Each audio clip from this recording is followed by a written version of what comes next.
holistic approach. There are two types of teams, I think, in Dota that we've seen so far. You have the EGs and the VPs that are like, look at us, we're the best. But they have veterans that can do that. And on the other side, it's like, it comes down to a leadership thing. You have something like OG and Liquid where they're a little bit more, demure, and they're going to say stuff like, we just want to play the best Dota that we can. Like, you're never going to get a better answer out of that than out of Curl, right? He's always going to say, like, I hope we just show that we're a good team. And it kind of does something for your players too. It doesn't put a lot of pressure on them, and it allows them to perform. Because if you just say like, yeah, we're here, everyone sucks, like we've seen a lot of holes in everybody's games, you're putting a lot of pressure on your team. Which is frankly probably like what G thinks, because he's a veteran. He's like, I should win here because I've been around for so much longer than you have, and it's not working out too much for them. They have a lot of veterans. Sioma the Slayer, G, Aloha Dance. Yeah, but I think G is like the veteran of veterans of that team, yes, at least. How long has Sema been around? A long time. Also a couple of years, right? Yeah. An absolute ridiculously long time, and a ridiculously long time in that team. He's played 887 games. Vega? On Vega? Just for Vega. I did actually not even realize that Vega was around for that long. They've played 800 actually they've played 903 games in Dota as a professional team. He's played almost all of them. Some sick days. Yeah, he's missed 26. My bad, math. 16. He's missed 16 games that Vega have ever played. So he has been on Vega pretty much The entire time. in every iteration. Yeah. All right, did not know that. Bounty had the first pick. Yeah.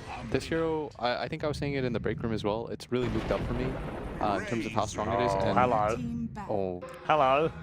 Look, they've done a newbie, boys. I really like the response though, because Bounty is afraid of very strong lanes, and both Razor and Omni provide just that. Amazingly strong lanes.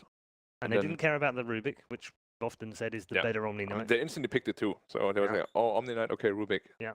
And we have yet to see whether it's a support bounty or offlane bounty. Especially Chinese teams like to pick offlane bounty. Personally, I don't like it at all. It doesn't really seem to do anything. Kind of more like transitions into the support position 4 later on. If you have really farm dependent 1 and 2s though, I think it's okay. Because you're not a hero that shoves out lanes, sure, but you create this like kind of pressure on the map where you can just scout. It doesn't matter if you die. The comeback mechanic is strong for you too, to catch up later on into the game. You can roam a little bit more in the lanes. That's how Immortals plays it anyways. Yeah. I mean, Immortals is, I think, the team that started it. Yeah. And then some other teams started copying it. But yeah, I'm just not very sold on it because I've never really seen it do well other than in Immortals.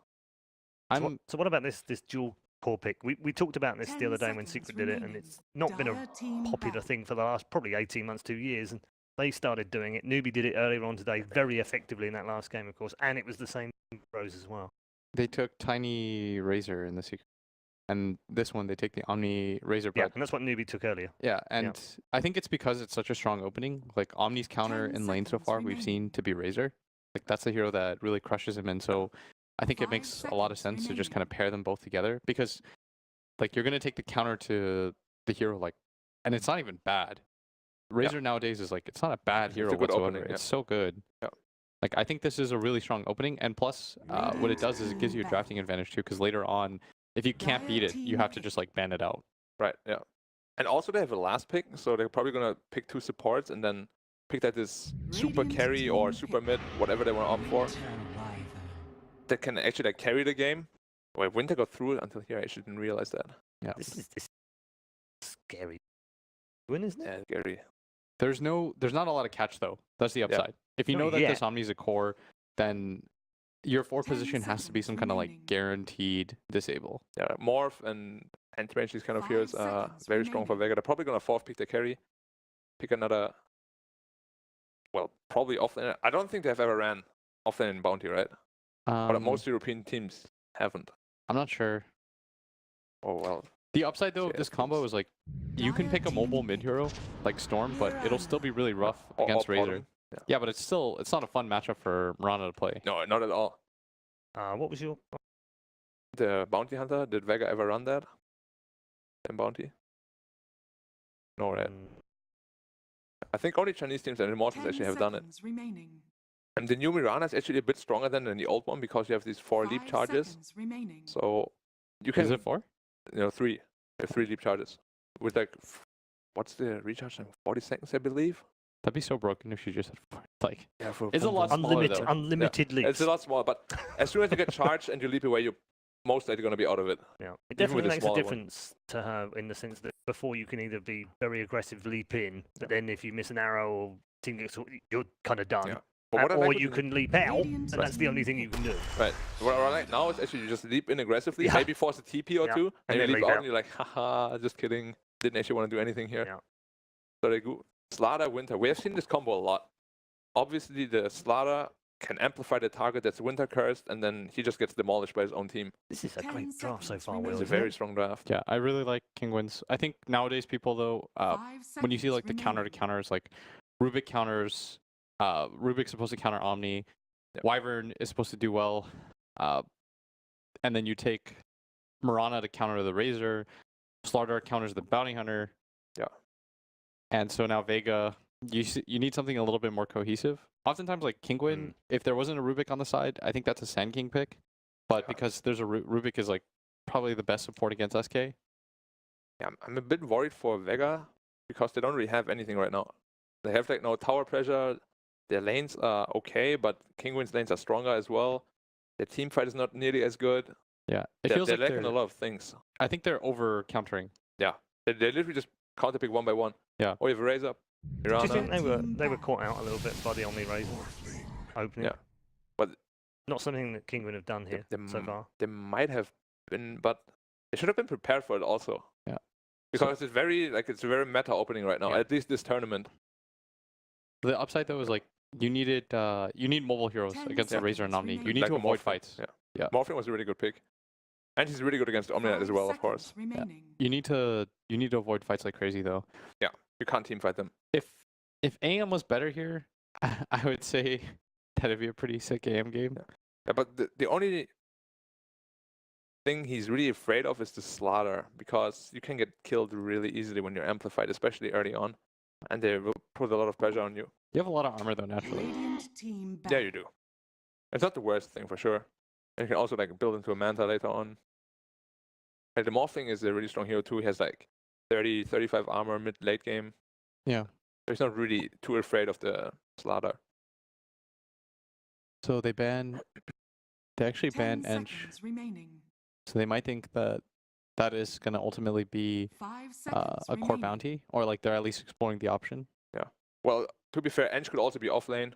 There can be both, like both bounty and Ench can offlane or support. And there's a decent chance, like, because these teams have played against each other so much. That they have inside information. Yeah.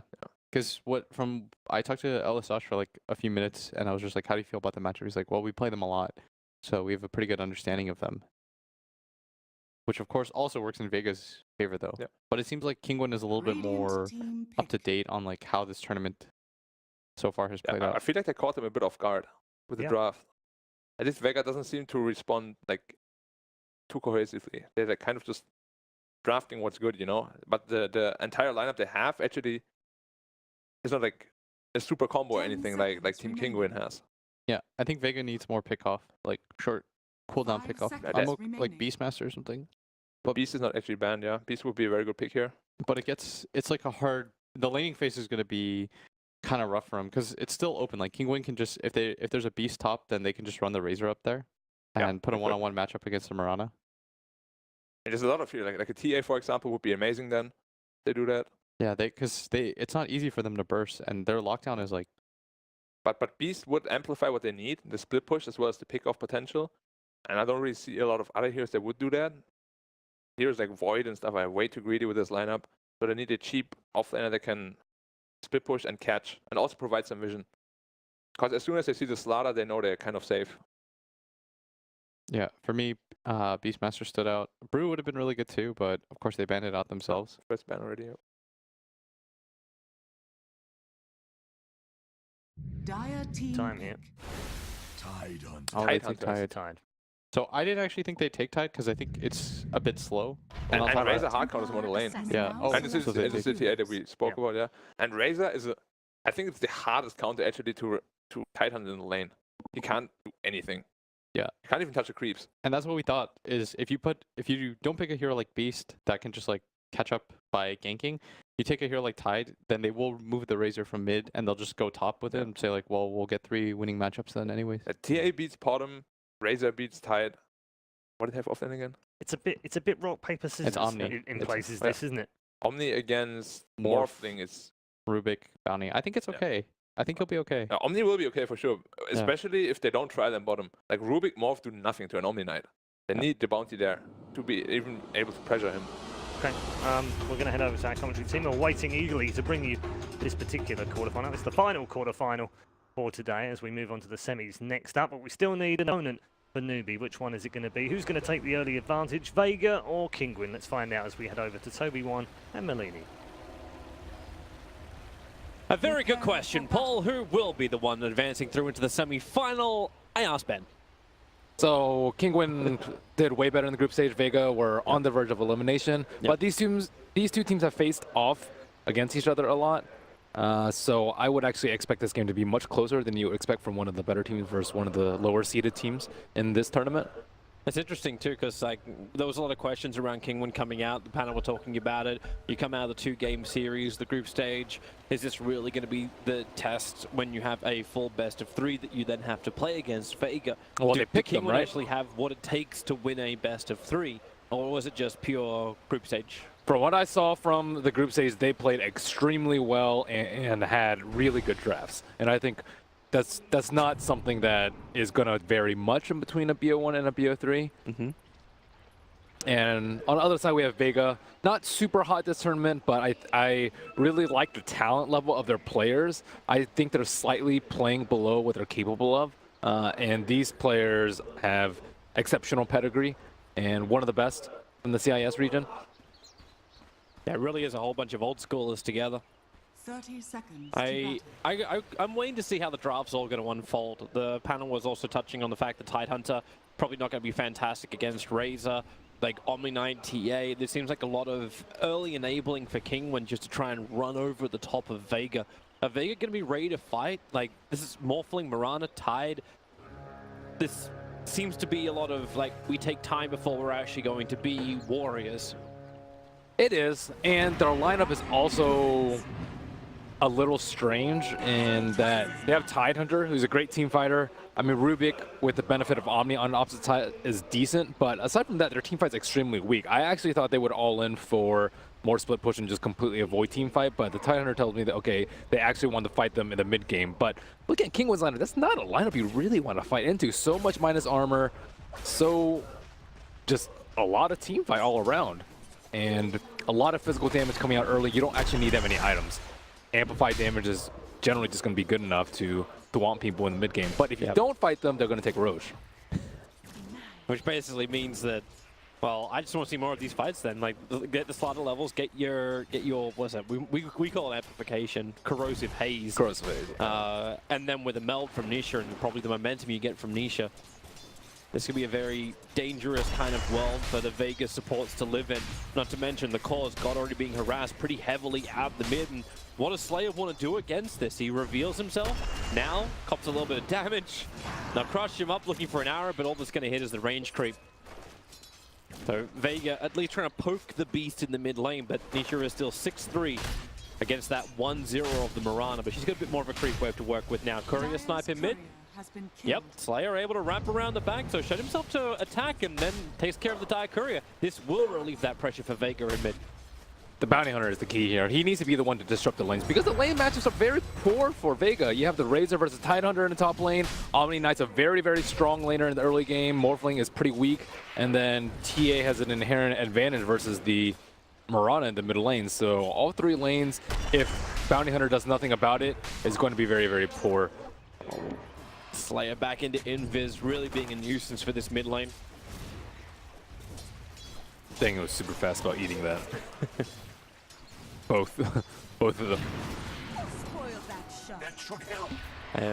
Now the lanes which we haven't really touched on, being top lane as well as bot lane, but it's this Razor. We talked about how Razor would probably crap all over the Tidehunter. At least Tide's not forced into the jungle. We don't have the same problems that we had in yesterday's game that we cast, but this is a fun lane at least for Partos on the off lane, working with the Wyvern, trying to keep that Morphling down.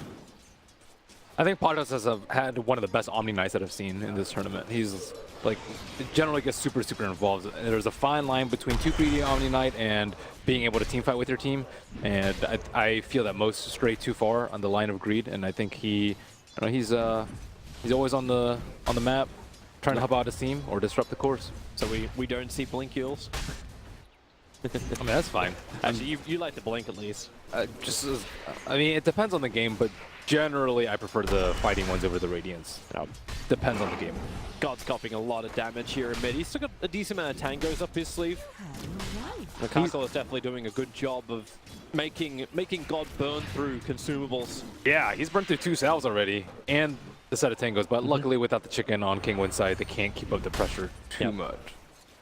That's kind of where like Nisha hasn't actually applied any of the pressure. You expect like side blade damage to be a little bit higher, but most of his attacks, God's been keeping his distance. The advantage of running that range of Mirana. Okay, now he gets the line right for that one.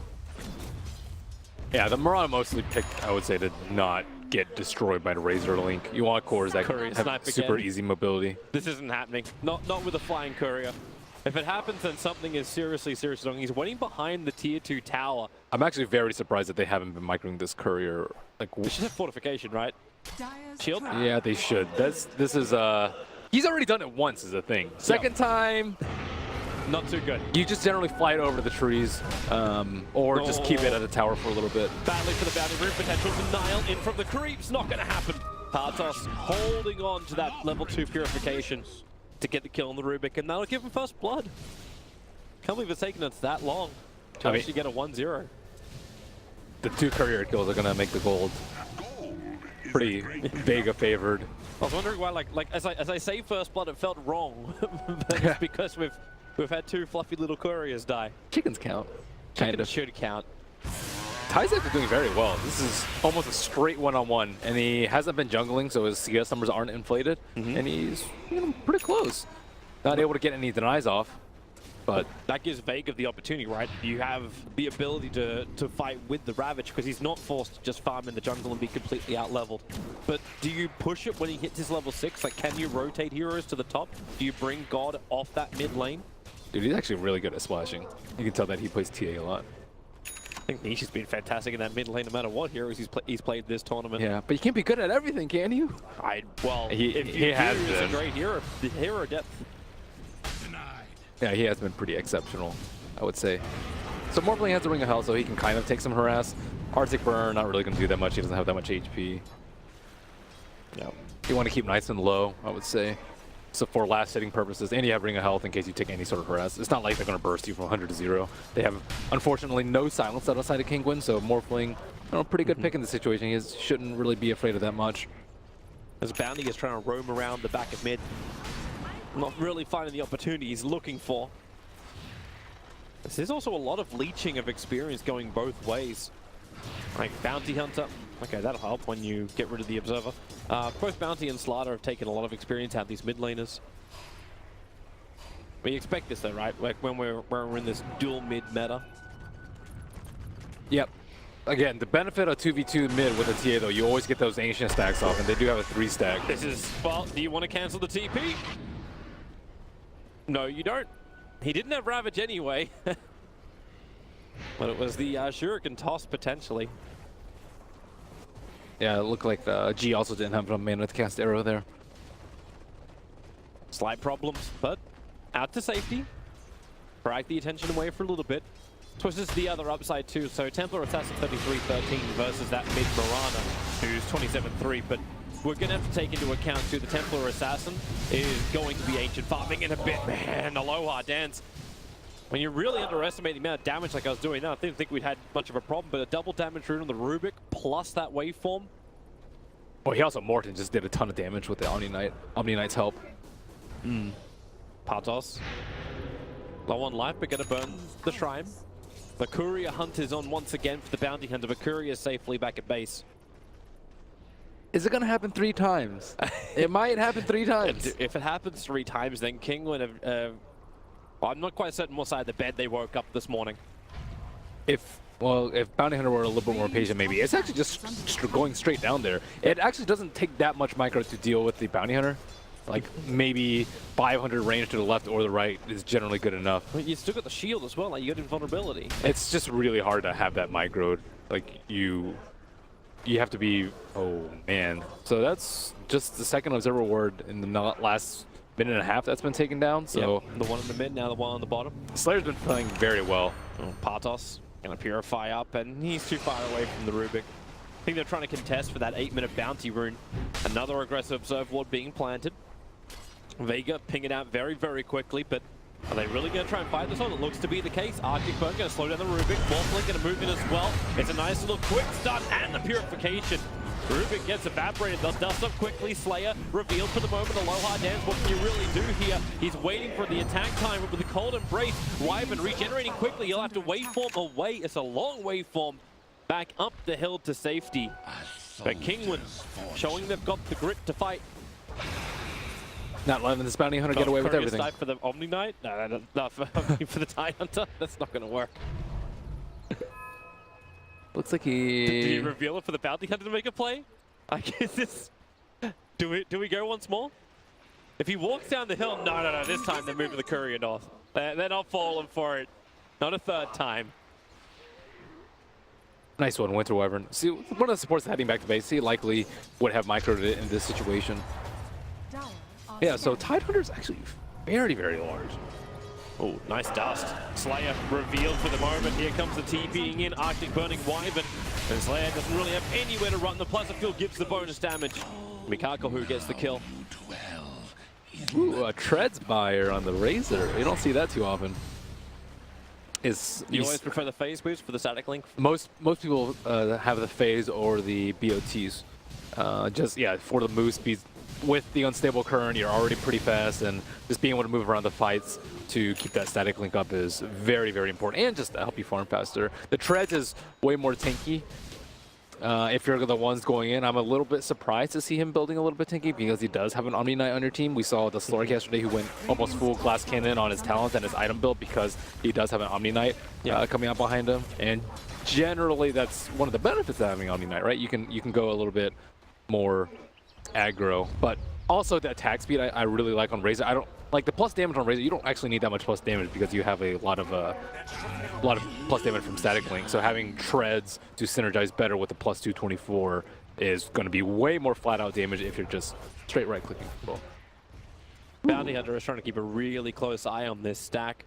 It's already been farmed up, however. They do have a double stack of Ancients to the south. But this just... I don't know if he's hunting the courier once again, but ever since Kingwood lost the courier the first 2 times around, he's been very vigilant at making him fly at random places. God, a lot of damage in mid, while on bottom lane, Patos battling with the Morph. Or if it is really the Morphling. One of the better heroes to Morph. Getting the degen is really nice. GA, some Omnis don't skill up GA until like 8 or 9 anyways, so clearly not that important of an ultimate to have super early on. Back to his normal self now. So Bounty Hunter's going to hit 6 pretty soon. They have the tome option available to him. Yeah, he's level 3 right now, but just needs 1 kill or to sit in the lane for maybe a minute and a half, and he should be level 6 soon. But Kingo can rest easy in the meantime, knowing that any track kill won't be happening. So he just ate the tome. He's actually, you know, they just need 1 more kill and then they can start things happening. But it's pretty hard. They're pretty well fortified inside their base. They're not making any super aggressive maneuvers. They're just farming up stacks safely, playing close to key TP points. And the second an engagement happens, as you said, like close to a key TP point, you're going to get cold embraced, you're going to have repel all purification. There's just so many things that are going to make it difficult to find these picks. So Bounty Hunter just what? There's another chicken sits at level 4. Courier snipe. Oh no. God, they've been so vigilant about this. So vigilant. And now it's going to happen once. Oh. We know better. Nice. That almost feels like they're being well played indeed. That was actually just perfect timing too, to the point where he popped out of his... Did you actually sit there and go, you know what, I'm going to make the courier fly straight down the mid just to waste the time with the Bounty Hunter? That works, especially when he expected to ground there. might have called it if TA worked out how much experience she was getting from the camps. Potentially. Potentially, yeah. Be very good at math if you could do that. And now that you saw him TP out, you don't have to worry about microing it for a little bit. Big group up in the mid, 3-man smoke up at the same time as the Desolator is done. That's a level 7 Slanter, so you've actually got the amplification available, and they're slipping into Roshan at the same time as Vega slipped down to the bottom lane. So they're looking for their opening. It's going to be Partos underneath the Observe Ward. Where's that TP on the way? It's not there just yet. Partos, he'll end up going down before any kind of reaction can come out. They're okay with this, though. With the Roche, I think it's... I mean, it's not a great play losing your Omni Knight, but because they do have to go all the way over there, it's fine. And it's a perfect time because the Bounty Hunter TP back, so you know he's not going to gather a lot of intel in that next 30, 45 seconds. Yep. Nice take here. So Kingwin with the Aegis the Immortal. Oh, no. Courier up the hill. It's got dust on it, but the Courier's alive for the moment. He's waiting for it. He's waiting for it to come back again. Bottom lane's been nicely pressured out at the moment by the Morphling. Partos doing what he can to defend it, but with Rubik moving over with the Stolen Purification, a lot of bonus damage into Partos that can be done. They pick him up, and there's that damage. He'll hit the mark. Yeah, Rubik with Purification. Rubik against Omni Knight is just spectacular. Like, most of the team fight potential that Omni Knight has, you kind of have to play like a range hero anyways because you're going to die. So, I mean, having Rubik with his added spells and then the bonus of Purification or Repel, usually Purification I would prefer, is just ridiculously good. I think no matter what he takes off the Omni Knight, he'll take it as a win. Yeah, that's the thing. Can't steal that spell. It's like stealing off the older Viper, not the current Viper. Like, hey, always got Viper Strike. Life is good. Too bad stats aren't in the game anymore. You could just do a 0-0-4-0 build. He could never steal anything. Oh, that feels so odd.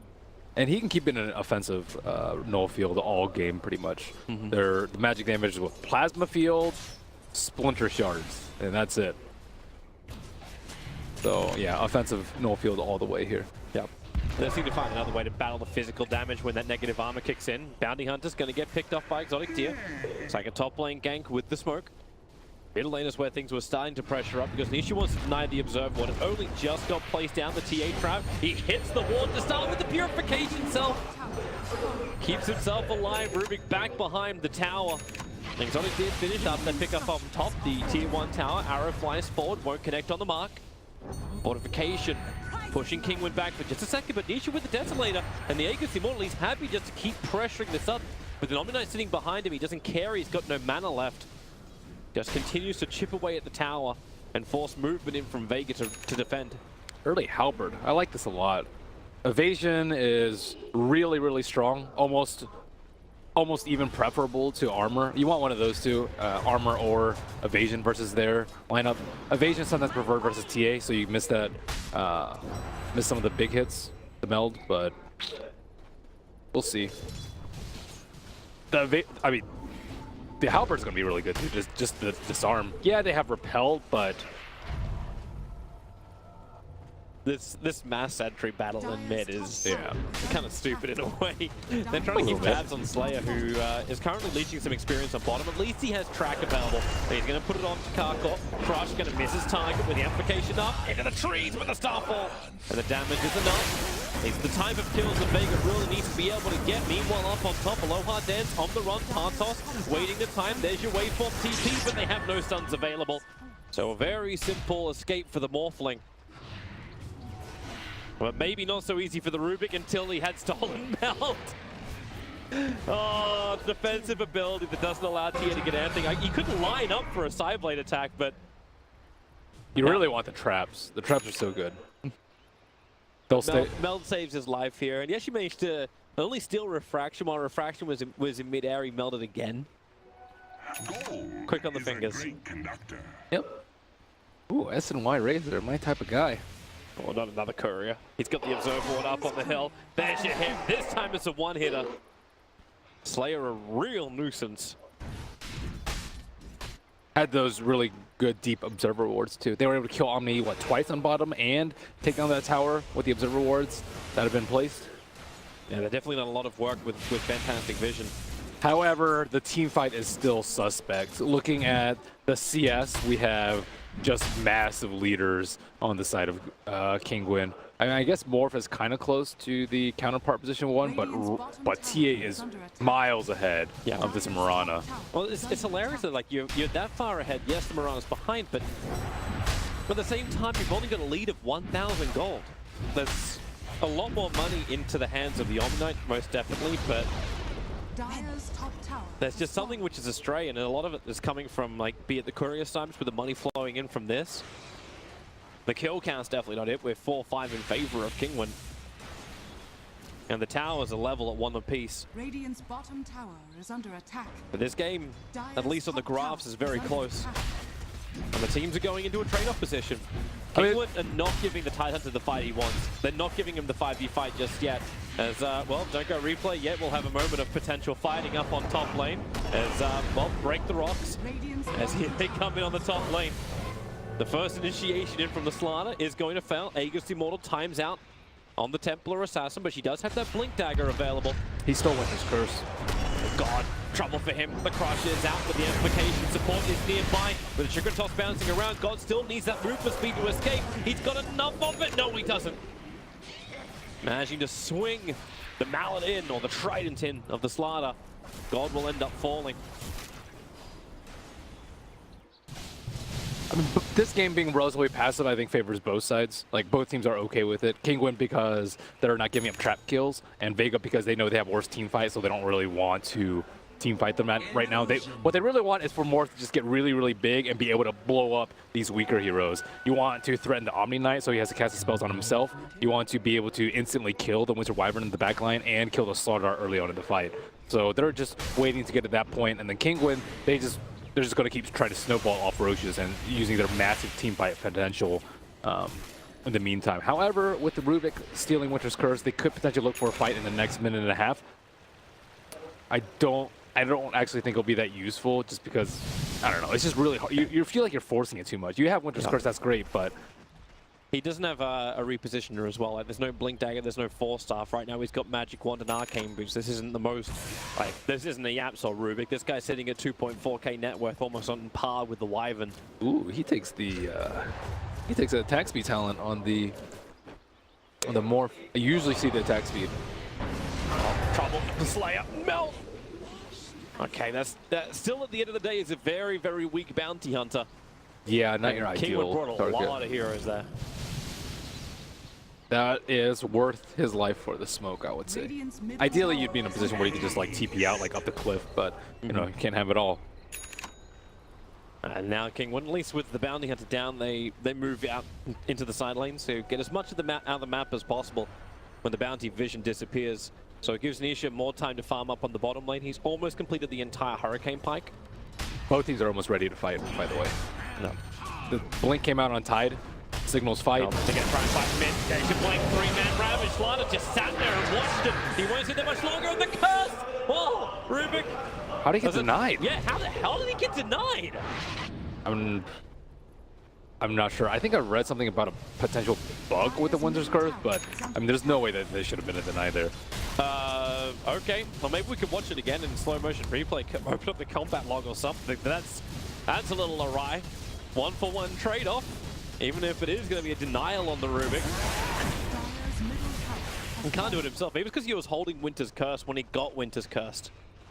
Is that the bug? Oh, okay, let's see it again. Maybe. It'd be great if we could slow this down when it happens. So the initiation comes in perfectly from the Morphling. They explode Partos, or from the Tidehunter, into the explosion. And now they create space.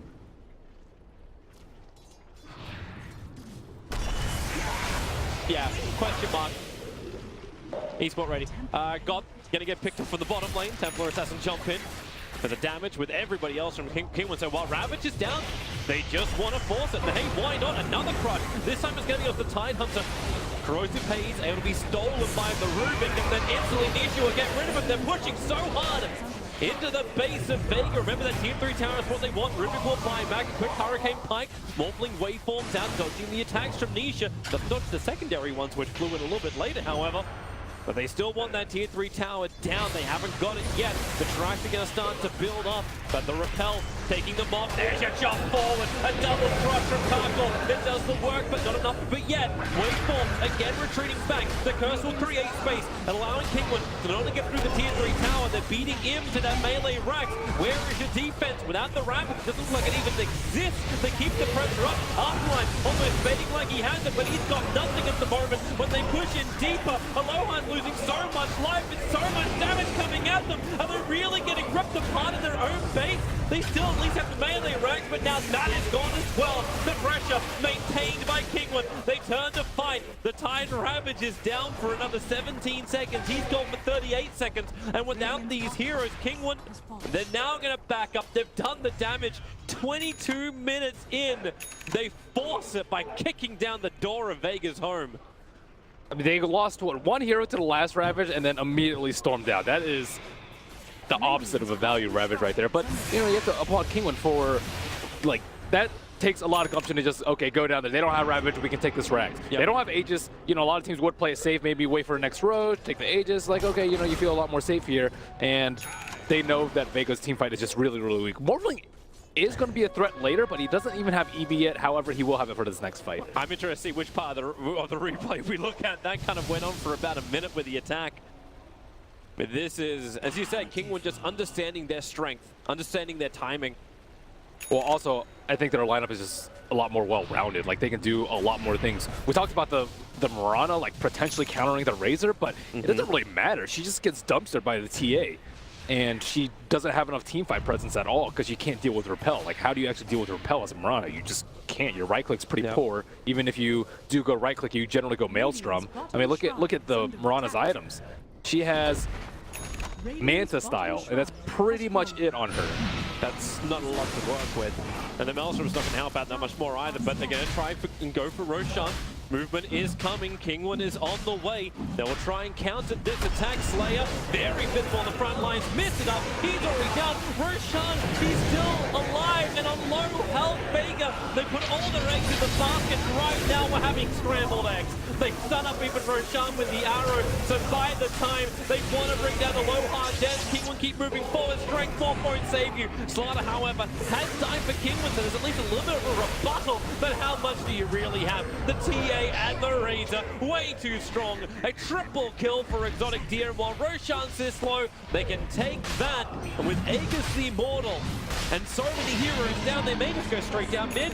Just a very smooth game coming out from Kingwin, identifying every opportunity that they've been presented. The small window in between the two Ravages, where they have to wait for the Omni Knight to respawn and walk all the way to the bottom lane, and then now this, knowing that Vega, next road given to Kingwin is going to be game over. They try and sneak it themselves. I believe they had a Solar Crest to make things a little bit easier. Bounty Hunter did buy a Solar Crest, so they pretty much did what they could. Oh, God. I don't know if what they're attempting to do with God here, because Wyvern's dead. But he buys time. The mid lane still being attacked. The buyback is there from the Wyvern. And once again, Kingwin feeling the compression. This Tide is back up in 4 seconds. This will be the difference of the fight. The fact that Kingwin are losing both of their supports. Maybe with a Splinter Blast, they can almost kill off God. The range attack is almost enough for Wyvern, but not just there. They're delaying them and distracting them. Ravage will pop in the mid lane while the pressure is still there from Kingwin. So both of supports, Razor will fall down. And maybe they have the defense. Guardian Angel stolen by the Rubik. They'll try and pressure in forward. Rubik basically now forced into the Guardian Angel because of the TA aggression. The attack is coming in. Vega, they got themselves a nice window. They've managed to get a couple of pickoffs in the back line. If they can catch Nisha, it'll be the icing on the cake. But that's a hard ask. Wyvern, however, a lot easier of an ask. That's a lot of track kills. And that's 4 heroes, only 3 of which have buyback. That was an interesting idea by the Winter Wyvern. What he wanted to do was split Vega up so that it would be, 4 of Kingwin's heroes inside their base, and then Vega would be fighting with 3 because the Mirana and the Bounty Hunter, or maybe the Mirana would just be back there, so he kind of thinks it's worth it. But at the same time, I just think they're straight up stronger as 5. Aegis, cheese and toe, why not take a fight? But just walk straight down mid and together you fight. But yeah, at that time, the synergy didn't really seem to be so perfect from Kingwin, but yeah, you can understand the logic. Yeah, you can see what they were going for. However, splitting up versus Bounty Hunter is just generally not what we want to do. They ended up giving, I believe, 4 track kills there. Yep. The gold swing, hilariously enough, was only about 3,000 in the gold. The experience swing, however, was a lot more, and goodbye Orchid. Slayer being a pain in the butt once more, gets dusted up, the Blink Crush will be there, but delaying the Orchid is more than worth it for the Bounty Hunter, even with that death time. Giving up the gem is not worth. Okay, that's not so great. Agency Mortal, Nisha, but again, this is one way to make it worthwhile. Aloha Dance gets a 650 gold, the unstoppable 6-time streak of Nisha comes to an end. You have to respect the Morphling at this point in the game. Yeah, they had like a 10,000 gold lead in Aegis, but Morphling is still incredibly strong. He has had free farm for most of the game, and he has that E-Blade, which just makes life extremely difficult for Kingwin. So now TA has to consider building a BKB, and she doesn't really want to because she's Omni Knight, but at the same time getting shotgun, getting ravaged, getting halberded, like all these things just really limit her potential in the team fights. She's still got the, okay, the BKB just got added to the quick buy, Yeah. but she had full Bloodthorn only there. I mean, the greedy build almost paid off. Like, if they were just able to take down that mid-racks, they'd probably just be able to, you know, skate by until the end of the game at that point. But now, Vega are definitely back in the game. Yes. They just have to hold on, keep the bottom lane at bay. Should be pretty easy. They have really good heroes for pushing out, you know, a strong lane of creeps. Morphling is really big. Oh my goodness. And already up to level 20, rapidly approaching the Manta style. He also just has a ton of armor. He has 40 armor right now on the Morphling, and this is before Butterfly. So he's actually going to be extremely difficult to burst down. Yeah. And It's kind of like you're talking about, like the magical damage of Kingwin being a little bit lower than what you would really want it to be. I think you just need such high armor. the Bloodthorn or the Orchid, either or. But I mean, he has 2 ways to get out of it. No. Another reason why that Manta is next on his to buy list. He's almost there. Ultimate Orb is it, and the Courier is actually bringing the recipe out to him now. Kingwin seem to be slowing down the pace of the game. Back into farming up the Ancients, bringing Exotic Deer online. His armor is nowhere near as impressive, but having both BKB as well as Aghanim Scepter, Kingwin's push and teamfight is still very strong. Yep. I don't know if they can respond quickly enough to the shotgun, though. That's the biggest problem. I think they might just instantly lose a hero at the start of the fight. How do you respond to it? Like, is it just the repel of Omni-9? Is that it? And you just usually jump? you'll have like I mean, he's sort of low assault. Glimmer Capes are pretty good. Okay. Well, that Wive is not going to Repel make is Glimmer pretty Cape good. anytime soon. Or even just a casual cloak. You just need to be able to survive it so that you can get purified up or repelled or cold embraced. Well, this is a confident Tidehunter. Has a Refresher Orb in the quick buy. Vega, they smoke up. I believe they actually did it on top of the side trap. He's killed, what, 3 couriers this game? It's a lot. I think it's 4, actually. 4? Yeah, it's either 3 or 4. I mean, that's crazy how much gold that's gotten them. Well, here comes your scan from the Radiant as well as the Dire. Only the Dire is going to ping positive. The Winter Wyvern is in the trees. The arrow will fly forward, hits the perfect mark. I'm not certain why he was left behind while the rest of his team already retreated back to their own jungle. He just wanted to push that wave out. Just Splinter Shard and then maybe TP out. I mean, he popped the smoke, or he tanked the gank of the smoke, so it was actually not that bad. I just would like to see him maybe use some of his gold that he has, because he did go for the GPM talent, but he's still the poorest hero in the game by far. Omni-Knight's picked up something we haven't seen a hell of a lot in this tournament. Goodbye, Bounty. The Aeon Disc is now in the hands of the Omni-Knight. This is actually probably the best situation I've seen Aeon Disc picked up in all of the games that I've seen Aeon Disc picked up, which is like 4. Because their gameplay is to ravage, kill him with shotgun.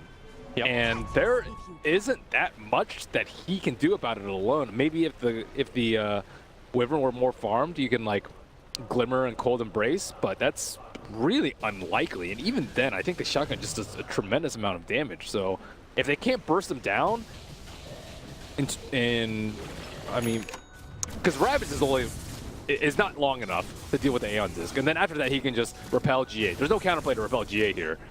You'd have to like immediately silence him after the Aeon Disc pops, which they just cannot do right now. They don't have long enough disables. So I actually think this is a good Aeon Disc pickup. As much as it pains you to say. Yeah. Hey, at least you're not seeing the Chaos Meteor. Like, Or the meteor stuff, whatever the hell that bloody thing's called. Meteor Hammer. Meteor hammer. That's it. You don't even know the item that's a little picked Hey, up. I went full Warcraft with the way I pronounced that just then. The Chaos Meteor. Isn't that Invoker's skill? Yeah, but it, wasn't it the old... Invisibility. The old Warlock? I'm not gonna help you out here. I'm just leaving you out yeah, in the that was dry, the dude. Infernals. Screw it, move on. Just hope the stream lagged at that point when I said that. Okay, Alright, so Kingwin. did they see this Aeon disc? I don't know. They might just like show the Omni. I was like, hey, ravage me, bro. I don't care. Yeah, he's actually just like not The caring. full wraparound. The full, like, it's so far wraparound that they're actually going to miss their timing with Moonlight Shadow. Into the trees, it's the Razor on the back line. They Exotic know. Deer. And here, there's your first reveal. And into the instant BKB, and the jump ball didn't get the crush off, however. That big pop from the Morphling, it goes into the Slaughter. And now the steal of damage, it goes back and forward both ways. She's allowing Morphling, they stole 148 damage both ways. Allowing the Morphling to have a little bit more life. Now he goes for his quick pop. The Wyvern, very tanky. Ravage will connect. On the night, protected by the low storm. Purification down as well, but the arrow. 5 seconds on him, he'll break free now. The Morphling has to wave bomb away. Doesn't have enough life, but Nisha, the sun from the Rubik is creating enough space, but isn't enough space, really. Nisha misses his melt attack. It's the Ghost Scepter of the Rubik, allowing him to back up a little bit further forward, backwards with that Purification. Gets a little bit more life, but it won't be enough. In they jump once more, Morphling looking for the target. The Tidehunter, they both have to four-staff disengage. Whew, that cheese pop by Razor. Whew, and the Aeon disc. Both were actually...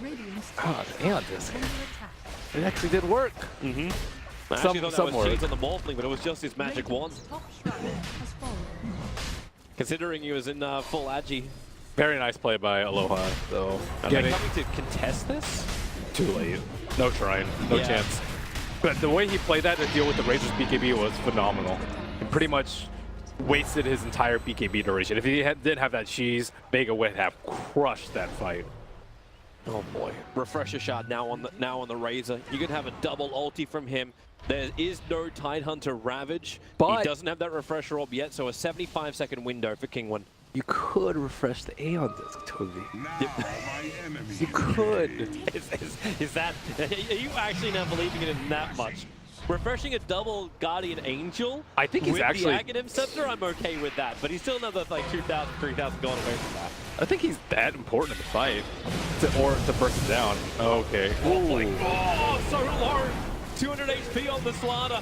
He was the attack target last time. Curse on the Tidehunter. Not really enough damage to kill him off, but creating space for the melee racks. We drop the BKB as well for the Razor. It's already been expended, but there's your refresher shot. BKB's back up again, plus that ultimate available. They're coming back in for the range racks. They've still lost the Slaughter. No amplification going the way of Kingwin, and they will now back out of the base unless they see an opportunity to jump. Still no Tide Ravage available. It's another 20 seconds before it's off cooldown. And Kingwin are waiting. Where's the attack? Nisha, it feels like bait. They still never burned that second BKB of the Razor. He just doesn't have a lot of life to work with. They need... Slaughter needs like a... I'm surprised he didn't go for like a Glimmer Cape himself.